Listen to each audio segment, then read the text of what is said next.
17 বছর বাংলাদেশের মানুষ যেভাবে কষ্ট করেছে একইভাবে আমরাও কষ্ট করেছি। এই সরকার কিন্তু কোটি লোকের ভোটে নির্বাচিত সরকার। আজকে প্রথম যে কাজটা উদ্বোধন হলো, সরকারের 1 মাসে পূর্ণ হয়নি, এর মধ্যে যে আজকে ফ্যামিলি কার্ড বিতরণ হয়েছে, আপনারা শুনেছেন, অনেকে দেখেছেন। এটা আমি মনে করি সরকারের একটা ভালো কাজের, কিংবা আমাদের যে 31 অঙ্গীকার ছিল সেটা একটা প্রথম অন্যান্য দফাগুলোকে পরিপালন করার প্রথম পদক্ষেপ আজকে আমাদের প্রধানমন্ত্রী নিয়েছেন। তাকে আমি ধন্যবাদ জানাচ্ছি আপনাদের সকলের মাধ্যমে।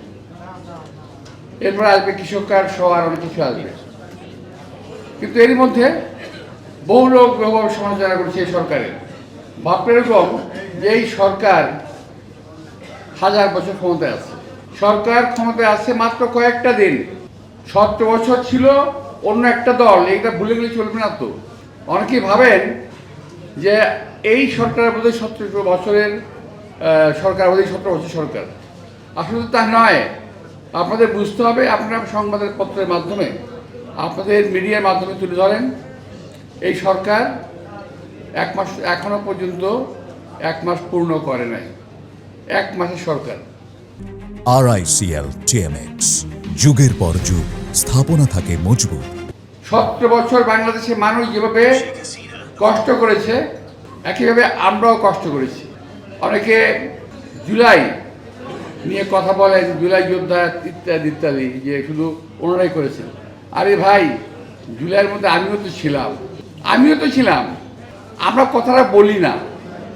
জুলাই যোদ্ধারা বলেন যে তারা বয়স কম, তারা করেছেন, বারো আমরা তো না করি না, কিন্তু আমিও ছিলাম।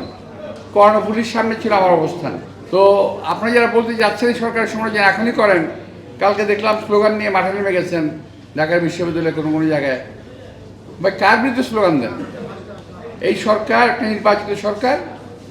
আপনি এটা ভাববেন না যে এই সরকার একটা আওয়ামী লীগের মতো রাতের অন্ধকারের ভোটের সরকার, কিন্তু না। এই সরকার কিন্তু কোটি লোকের ভোটে নির্বাচিত সরকার। স্লোগান দিয়ে নিজে দাবি কথা বলতে পারেন, এছাড়াও দাবির কথা জানানোর একটা সিস্টেম আছে, সিস্টেম আসতে পারেন। কিন্তু দয়া করে দেশে এই অবস্থায় এই সরকারকে বিব্রত করার চেষ্টা করবেন না।